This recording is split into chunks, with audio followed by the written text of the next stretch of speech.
Hello friends, welcome to my channel. मैं हूं अमन ठाकुर। आज की वीडियो में हम करेंगे जनरल इंश्योरेंस अंडरराइटिंग IC 45 का चैप्टर नंबर 2। तो चैप्टर नंबर 2 का नाम है methodology and procedures of underwriting. छोटा सा चैप्टर है। इस चैप्टर में हम पढ़ेंगे अंडरराइटिंग प्रोसीजर के बारे में। तो चलिए शुरू करते हैं। First of all, under writing skills. देखिए, सबसे पहला टॉपिक ये कह रहा है कि हमें जानना है कि अंडर राइटिंग स्किल्स क्या होंगे, किन किन चीजों का ध्यान रखा जाता है जब अंडर राइटिंग की जाती है। तो first of all, visualise potential risks. इसका मतलब है कि जो पोटेंशियल रिस्क्स है उनको देखना, उनको जांचना, परखना। तो इसमें बताया गया है क्लियरली विजुअलाइज द प्रॉपर्टी और interest to be insured and the variety of potential risks that can cause the losses to them. अब देखिए, ये पॉइंट ये कह रहा है कि एक अंडर राइटिंग करने वाले को या अंडर राइटर को जो भी प्रॉपर्टी है या फिर कोई भी ऐसी चीज जिसकी इंश्योरेंस करवाई जा रही है, जिसकी इंश्योरेंस करवानी है, तो उस पर जो भी पोटेंशियल रिस्क्स हो सकते हैं उनको विजुअलाइज करना आना चाहिए। उसे पता होना चाहिए कि क्या क्या रिस्क्स इस पर्टिकुलर प्रॉपर्टी जिसको कि इंश्योरेंस करवाने की जरूरत है या जिसकी इंश्योरेंस करवाई जा रही है, उस पर कौन कौन से रिस्क जो है वो आ सकते हैं और क्या क्या कॉजेज हो सकते हैं जिनसे कि लॉसेस होने की संभावना बनी रहेगी। सेकेंड पॉइंट है estimate the probability of parallel operation. तो अब देखिए, इसमें आ जाता है कि पैरेलल, पैरेलल यानी कि जोखिम। जोखिम जो है वो क्या होता है? जो रिस्क को इंक्रीज कर देता है, खतरे को बढ़ा दे, उसे हम जोखिम कहते हैं। ठीक है, पैरेलल जो है वो जोखिम है। तो अब यहाँ पर इस पॉइंट का मतलब है कि जो प्रोबेबिलिटी रहेगी ना पैरेलल की, उसको एस्टिमेट करना। तो estimate the probability of operation of peril to be insured in relation to both frequency and severity of losses। तो अब संभावना ये देखना कि जो प्रोडक्ट है जिसकी इंश्योरेंस करवानी है उस पर कितना जोखिम है और कितनी फ्रिक्वेंटली और सेवेरिटी वो होने की संभावना रहती है। नेक्स्ट पॉइंट है estimate the liability. Estimate the extent of liability that may arise due to operation of peril and claims processing implications. तो देखिए, ये पॉइंट ये कह रहा है कि जब क्लेम्स आएंगे, है ना, तो उससे जो लायबिलिटी होगी उसके एक्सटेंट को जानना, उसको एस्टिमेट करना। तो इस प्रकार अंडर राइटिंग स्किल में ये मेन 3 पॉइंट्स आ जाएंगे जिनको आपने याद रखना है। क्या क्या है? विजुअलाइज द पोटेंशियल रिस्क, उसके बाद है estimate probability of parallel operation, और फिर है एस्टिमेट द लायबिलिटी। तो ये 3 मेन अंडर राइटिंग स्किल रहते हैं। नेक्स्ट आप देख सकते हैं इस पिक्चर में क्लासिफिकेशन दी गई है under writing of the risk की। अब ये ब्रॉड क्लासिफिकेशन, मतलब मोटे तौर पर एक क्लासिफिकेशन बता दी गई है ऑफ अंडर राइटिंग रिस्क की। तो इसमें है property risk, business interruption risk, personal risk और लायबिलिटी रिस्क। तो 4 प्रकार की ब्रॉड क्लासिफिकेशन की गई है। तो याद रखना है क्या क्या है ये। प्रॉपर्टी रिस्क है, बिजनेस इंटरप्शन रिस्क है, पर्सनल रिस्क है और लायबिलिटी रिस्क है। तो सबसे पहले हम बात करेंगे प्रॉपर्टी रिस्क की।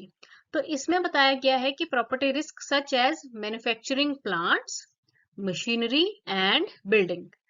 नेक्स्ट दिया गया है बिजनेस इंटरप्शन रिस्क, यानी कि बिजनेस चल रहा है और उसमें कुछ रुकावट आ जाती है तो उससे जो रिस्क रहेगा। पर्सनल रिस्क, अब इसमें क्या आ रहे हैं? Such as the policies relating to the personal accident insurance and health insurance, ये पर्सनल रिस्क में आ गया। लायबिलिटी रिस्क में आ जाती है motor third party, public liability और प्रोडक्ट लायबिलिटी। और रिस्क ऑफ हाउस होल्डर्स है, इसके साथ शॉपकीपर्स भी आ जाते हैं, रिस्क ऑफ हाउस होल्डर और शॉपकीपर्स आगे, which are covered under package policies. तो ये पैकेज पॉलिसीज के अंडर आ जाते हैं। नेक्स्ट टॉपिक है under writing of new business. देखिए, जब कोई भी नए बिजनेस की अंडर राइटिंग की जाती है तो उसमें किन किन चीजों का ध्यान रखा जाता है, क्या क्या चीजें कंसीडर की जाती हैं, वो इस टॉपिक में हम करेंगे।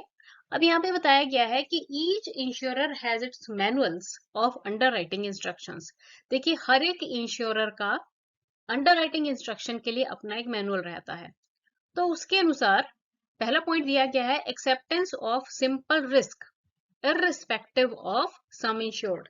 तो ये पॉइंट कहता है कि सिंपल रिस्क को एक्सेप्ट कर लिया जाता है, सम इंश्योर्ड कितना भी है उसे इतनी तवज्जो नहीं दी जाती है। सेकेंड पॉइंट है acceptance of certain specified risk up to specified sum insured. इसमें है कि जो रिस्क है ना उसे एक्सेप्ट कर लिया जाएगा, पर्टिकुलर स्पेसिफाइड रिस्क को ही एक्सेप्ट किया जाएगा और सम इंश्योर्ड की भी एक पर्टिकुलर लिमिट तक ही एक्सेप्ट किया जाएगा।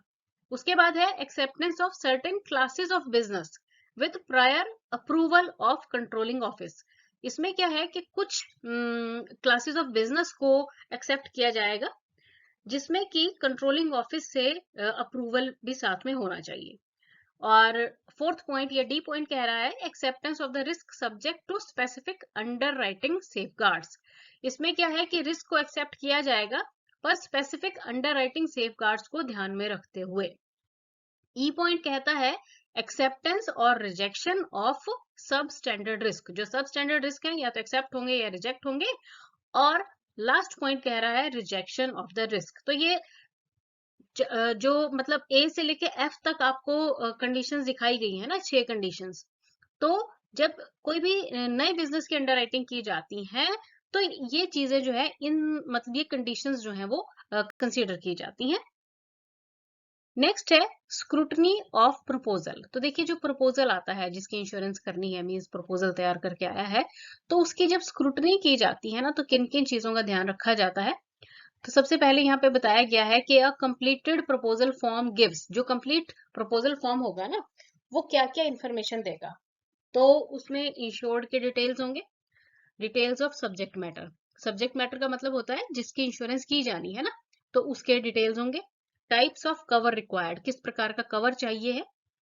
Details of physical features both favourable and adverse including type. Then quality of construction, elevation, age, presence of firefighting equipments, type of security, etc. ये सारी चीजें होंगी। Previous insurance and claims history। अब यहाँ पे आप पिक्चर देख रहे हैं जिसमें ना प्रपोजल फॉर्म के को आप जनरली अगर याद रखना है तो यहाँ से आपको क्लियरली समझ आ जाएगा। जो अभी हमने बात की है उसी के बारे में बताया गया है। यानी कि इसमें इंश्योर्ड के डिटेल्स होंगे, सब्जेक्ट मैटर के डिटेल्स होंगे, कौन सा कवर चाहिए है, फिजिकल फीचर्स की डिटेल होंगे, प्रीवियस इंश्योरेंस और क्लेम हिस्ट्री के बारे में प्रपोजल फॉर्म में जानकारी हमें मिल जाती है। तो मतलब अगर ऐसा प्रपोजल फॉर्म है ना तो उसमें उसको एक कंप्लीट प्रपोजल फॉर्म माना जाएगा जिससे कि अंडरराइटिंग करने में काफी हेल्प मिल जाती है। नेक्स्ट है लिमिट ऑफ एक्सेप्टेंस। तो देखिए limit of acceptance is basically the limit of sum insured up to which the operating office can underwrite the risk without referring to the controlling office. अब देखिए limit of acceptance का मतलब क्या होता है कि ये सम इंश्योर्ड की वो लिमिट रहती है जिसको कि जो ऑपरेटिंग ऑफिस है वो अंडरराइट कर सकता है कंट्रोलिंग ऑफिस को रेफर किए बिना। तो इतनी लिमिट जो सम इंश्योर्ड की रहेगी उसे लिमिट ऑफ एक्सेप्टेंस कहा जाता है। ये देखिए पूरा चैप्टर थ्योरेटिकल है। जो जो आपको यहाँ पे समझाया जा रहा है उसे अच्छे तरह से कीजिए क्योंकि इन्हीं में से क्वेश्चंस आपको बीच में से डालेंगे वो। नेक्स्ट टॉपिक है acceptance subject to controlling office approval.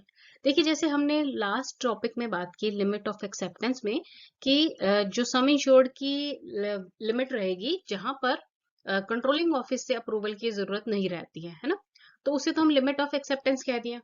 अब ये जो टॉपिक है ये हमें ये बता रहा है कि कौन से केसेस रहेंगे जहां पे कंट्रोलिंग ऑफिस से अप्रूवल की आवश्यकता रहेगी। तो चलिए चेक करते हैं। Approval of the controlling office is necessary before the acceptance of certain classes of business based on the size and complexity of the business. And some of these classes could be. अब देखिए यहाँ पे बताया गया है कि controlling office से approval की जरूरत रहती है कुछ ऐसे बिजनेस में या कुछ ऐसी इंश्योरेंस करनी है जहां पर बिजनेस की साइज और कॉम्प्लेक्सिटी को ध्यान में रखा जाता है ना। और कुछ क्लासेस या कुछ इसके एग्जांपल दिए गए हैं जैसे कि एविएशन हो गया, fire and machinery loss of profit insurance हो गया, then industrial all risk policy, public liability, product liability etcetera, jewellers block beyond a specific sum insured, contractors all risk and erection all risk policy. तो ये कुछ examples हैं जहां पर controlling office से approval की जरूरत रहती है। Acceptance of extra hazardous risk. अब यहाँ पर है कि अगर जो रिस्क है ना वो एक्स्ट्रा हजार्डियस हो, ज्यादा ही खतरा हो, तो वहां पर एक्सेप्टेंस किस प्रकार की जाती है। There are the risk which may be regarded as extra hazardous. Normally such risk are to be declined. ऐसे रिस्क जो रहते हैं ना उनको जनरली डिक्लाइन कर दिया जाता है और इन्हें कॉमनली डिक्लाइंड रिस्क भी कहा जाता है। Nevertheless, some of these risks are accepted subject to fixing of appropriate rate of premium and imposing loss minimizing restrictive conditions, clauses and warranties in the policy. पर कुछ केसेस में ऐसे risk को एक पर्टिकुलर वैल्यू ऑफ प्रीमियम और कुछ certain conditions, restrictive conditions लगा के, क्लॉजेस और वारंटीज वगैरह लगा के एक्सेप्ट भी कर लिया जाता है। तो जैसे अभी हमने बात की एक्स्ट्रा हजार्डियस रिस्क की, तो अब हम कुछ एग्जांपल्स देखेंगे। तो सबसे पहले यहाँ पे एग्जांपल दिया गया है फायर इंश्योरेंस का। अब देखिए कि फायर इंश्योरेंस में जो एक्स्ट्रा हजार्डियस रिस्क के केसेस होंगे वो क्या हो सकते हैं। एम्यूनिशन वर्क्स हो गए, देन कैम्फर बॉइलिंग वर्क हो गया, celluloid and celluloid article factories हो गई, explosive factories and premises, fire would and bamboos in open. तो देखिए आप ऐसे समझ लीजिए ना कि फायर इंश्योरेंस में ऐसे जो केसेस हो जाएंगे ना जहां पर फायर होने के या मतलब फायर से जो नुकसान होने का चांस है ना वो ज्यादा बढ़ जाता है ना, तो ऐसे केसेस को एक्स्ट्रा हजार्डियस केसेस की कैटेगरी में माना जाता है। नेक्स्ट हम बात करेंगे मरीन इंश्योरेंस की। अब देखिए कि मरीन इंश्योरेंस में जो एक्स्ट्रा हजार्डियस रिस्क आ जाएंगे वो है बुलियन, जिसे कि गोल्ड कह सकते हैं आप, या फिर currency notes over specified limits. यानी कि जो मरीन इंश्योरेंस की जा रही है जिस भी पानी वाले जहाज की, जो ये सब सामान कैरी कर रहा है ना। Then bulk cargo on terms wider than ICC. ICC है international cargo clauses. Then cement in the bags on the terms wider than ICC. Deck cargo on the terms wider than ICC, मतलब जो ICC है international cargo clauses उससे ज्यादा, ठीक है। Then galvanized iron sheets on the terms wider than ICC. Then second hand machinery against breakage, oil in second hand drums against leakage and contamination, perishable goods and seafoods etc. Salt on terms wider than ICC and sugar against all risk term. और तीसरा इसका example ये है miscellaneous, जैसे कि burglary की अगर हम एग्जाम्पल लें तो jewellers dealers in the precious stones, curios and antiques, gold and silver smiths. Then cash in transit, proposal involving large carrying without adequate escort arrangement. Then fidelity guarantee, इसमें क्या है, employees remunerated on commission basis. And workmen's compensation insurance में fireworks, gun powder, explosive manufacturers, collieries, mines of all descriptions, quarries of all descriptions। तो देखिए ये सारे जो हमने एग्जांपल्स किए फायर में, मरीन में और मिसलेनियस इंश्योरेंस में, ये सभी एक्स्ट्रा हजार्डियस रिस्क की कैटेगरी में आ जाते हैं। तो इनकी जो एक्सेप्टेंस की जाती है वो या तो डिक्लाइन कर दिए जाते हैं ऐसे केस, या फिर कुछ सर्टेन कंडीशंस और एक्स्ट्रा प्रीमियम लगा के फिर किए जाते हैं। नेक्स्ट हमारा टॉपिक रहेगा न्यू बिजनेस प्रोसीजर का। तो इसमें सबसे पहले बताया गया है प्रोविजनल एक्सेप्टेंस। तो पहला पॉइंट कहता है declined risk. The proposals are examined in the light of standards adopted for the acceptance of risk by insurer. The risks are regarded as extra hazardous or declined, and each company in their corporate underwriting policy spells out the list of declined risk.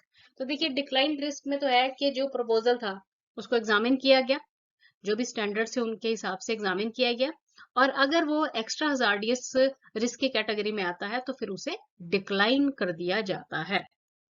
Next है limits of acceptance.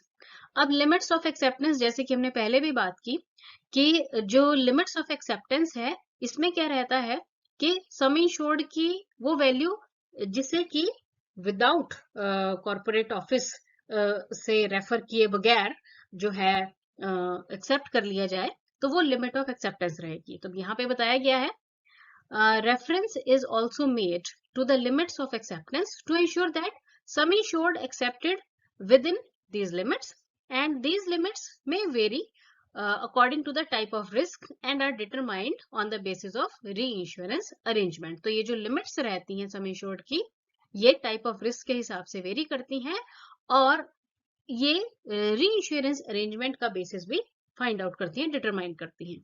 उसके बाद है री insurance arrangement. If the some insured exceeds these limits, अब देखिए अगर सम insured की value जो है ना वो लिमिट से बढ़ जाता है तो ये नेसेसरी हो जाता है कि री इंश्योरेंस की अरेंजमेंट की जाए एक्सेप्टेंस से पहले, और ये किया जाता है कॉर्पोरेट ऑफिस लेवल पर। तो आपको याद रखना है कि जो री इंश्योरेंस अरेंजमेंट की जाती है लिमिट ऑफ एक्सेप्टेंस के अकॉर्डिंग, तो वो कॉर्पोरेट ऑफिस लेवल पर की जाती है। नेक्स्ट है inspection report. At this stage the question of inspecting the risk is often considered, मतलब जो इंस्पेक्शन की जाएगी ना, जो रिस्क है उसको इंस्पेक्ट किया जाता है। If the risk is large और involves complicated features, acceptance is decided on the basis of an inspection report. Pre-acceptance inspection of the risk is common in fire, burglary, public liability and engineering insurance etc. तो देखिए यहाँ पे ये बताया गया है कि इंस्पेक्शन की जाती है अंडरराइटिंग से पहले, ठीक है ना। और लास्ट पॉइंट बता रहा है कि जो प्री एक्सेप्टेंस इंस्पेक्शन की जाती है ना, वो commonly fire insurance, burglary, public liability और इंजीनियरिंग इंश्योरेंस एक्सेट्रा में कॉमनली की जाती है। और जब इंस्पेक्शन भी हो जाए उसके बाद क्या है, इशू ऑफ कवर नोट और policy if the risk is acceptable. अब देखिए सारी इंस्पेक्शन भी हो गई और रिस्क ये मान लिया गया कि ये एक्सेप्टेबल है, तो प्रीमियम कोट कर दिया जाता है। प्रीमियम आ जाने के बाद रिसिप्ट इशू कर दी जाती है और कवर नोट या फिर पॉलिसी इशू कर दी जाती है। अंडरराइटिंग ऑफ रिन्यूअल बिजनेस, अब देखिए जैसे हमने पहले किया अंडरराइटिंग ऑफ न्यू बिजनेस, अब बात हो रही है अंडरराइटिंग ऑफ रिन्यूअल बिजनेस। तो अब इसमें है सबसे पहले annual cover. Most non life insurance covers are granted on an annual basis. जैसे कि हम जानते हैं जितनी भी नॉन लाइफ इंश्योरेंस है ना, जनरल इंश्योरेंस, वो एनुअल बेसिस पर ही ग्रांट की जाती है, चाहे वो मोटर इंश्योरेंस है, मरीन इंश्योरेंस है, हेल्थ इंश्योरेंस है या और जो बाकी इंश्योरेंस रहती है। पीरियड ऑफ इंश्योरेंस, अब पीरियड ऑफ इंश्योरेंस कौन सा रहता है, डेट ऑफ कमेंसमेंट से लेकर डेट ऑफ एक्सपायरी तक का, वो क्लियरली पॉलिसी में स्टेट किया जाता है। The insurance contract unless otherwise stated expires at midnight of the date of expiry. तो जिस दिन एक्सपायरी डेट है उसके रात के 12 बजे जो इंश्योरेंस का कॉन्ट्रैक्ट है वो क्या हो जाता है, एक्सपायर हो जाता है। तो ये एनुअल कवर होता है, ठीक है ना।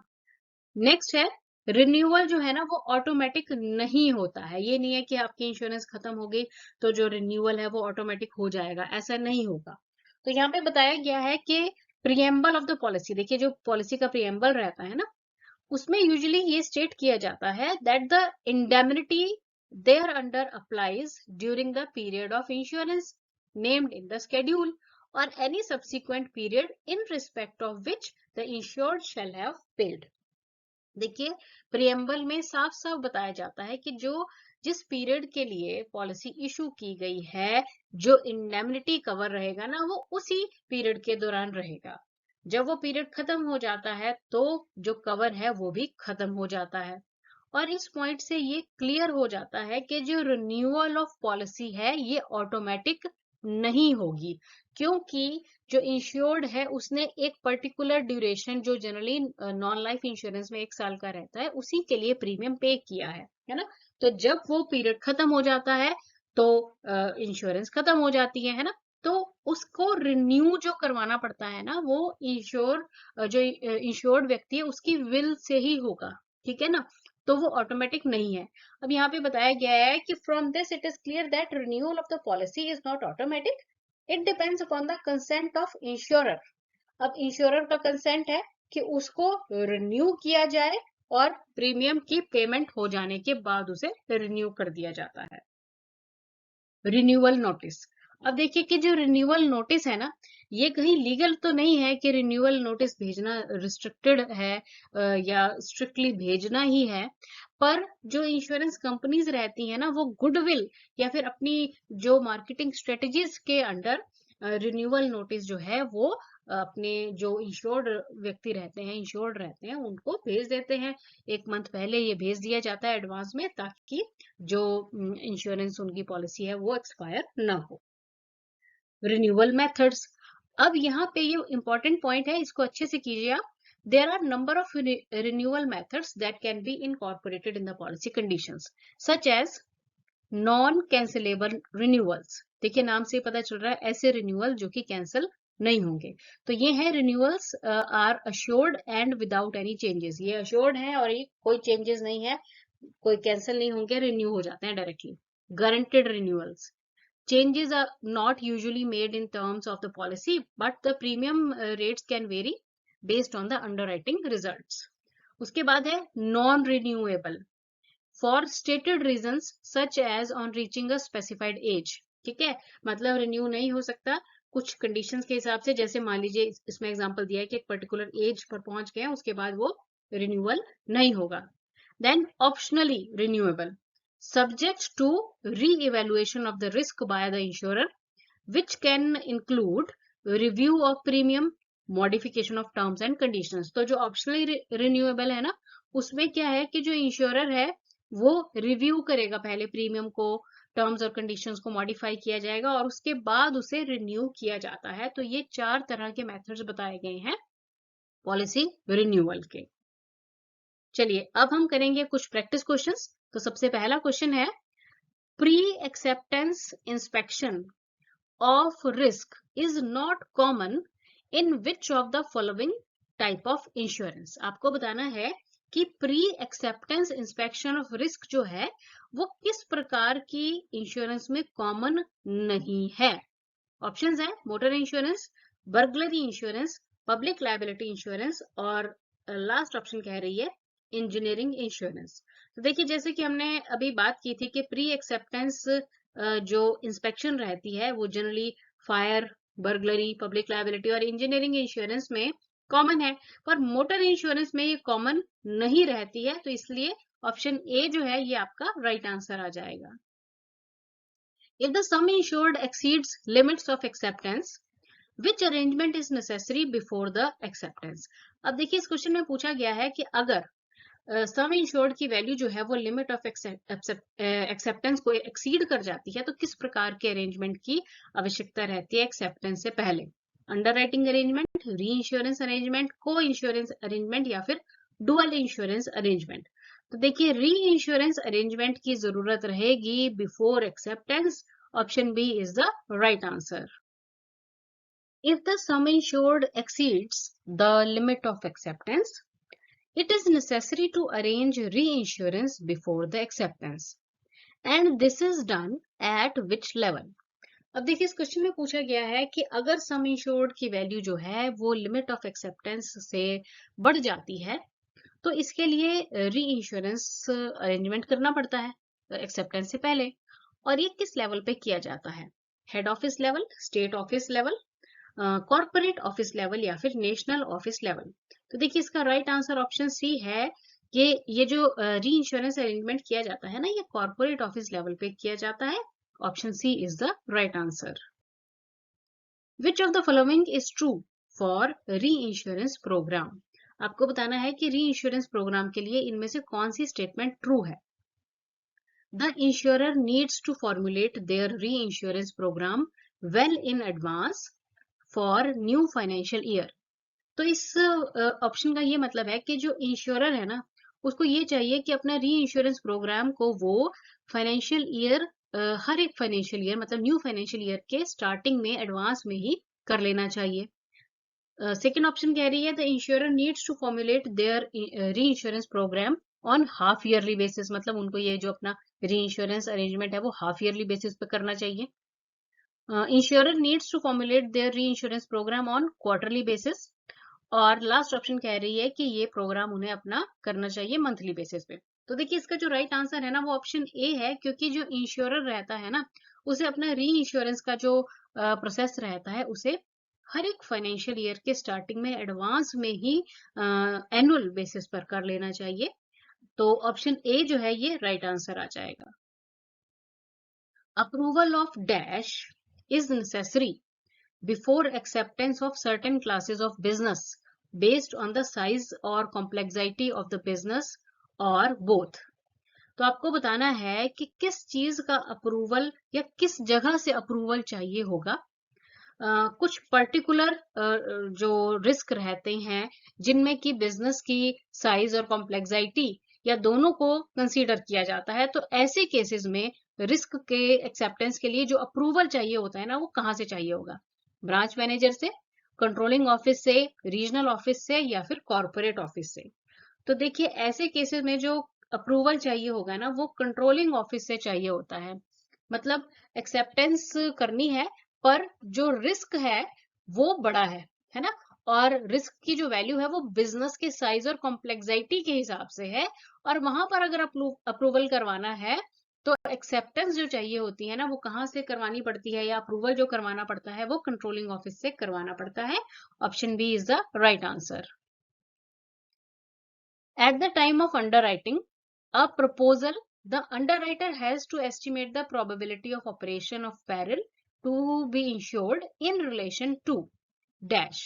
तो अब देखिए इस क्वेश्चन में पूछा गया है कि अंडरराइटिंग की जाती है जो प्रपोजल की, तो जो अंडरराइटर है ना, वो प्रोबेबिलिटी ऑफ ऑपरेशन को एस्टिमेट करता है, और किस रिलेशन में वो करेगा, ठीक है?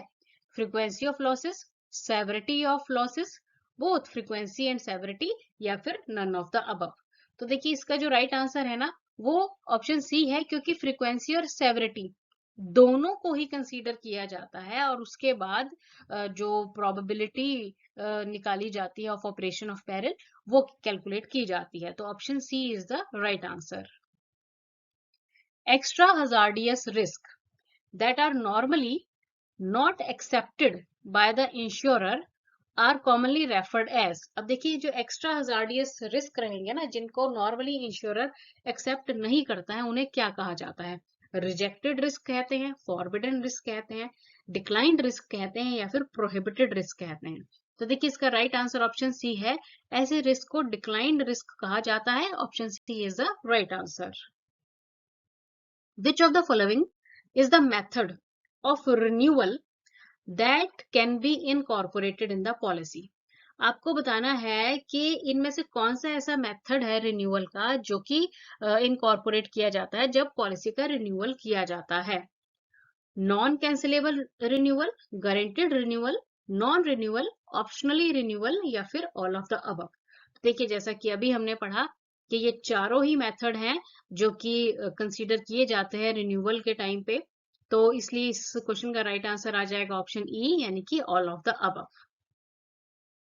Renewal of general insurance policies is not automatic, it depends upon. अब देखिए जैसा हमने पढ़ा कि जनरल इंश्योरेंस पॉलिसीज का जो रिन्यूअल है वो ऑटोमेटिक नहीं होता है। ये किस चीज पर डिपेंड करेगा?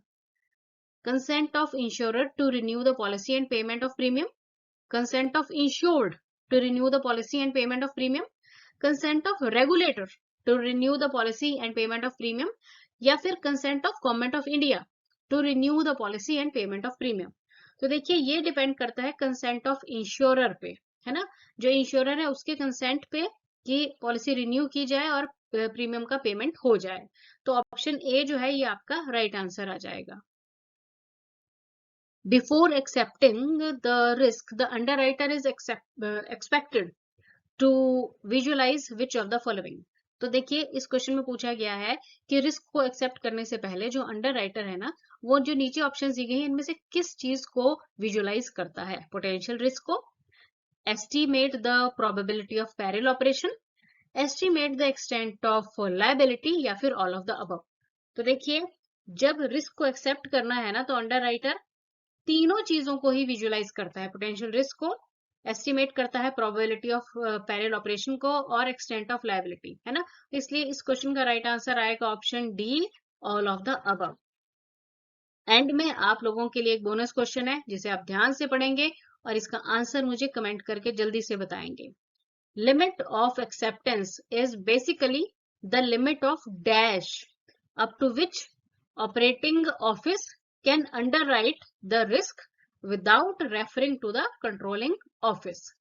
तो ऑप्शंस है premium, some insured, term of the insurance या फिर नन ऑफ द अबव। तो राइट आंसर मुझे जल्दी से कमेंट करके बताइए। Thanks for watching the video and best of luck.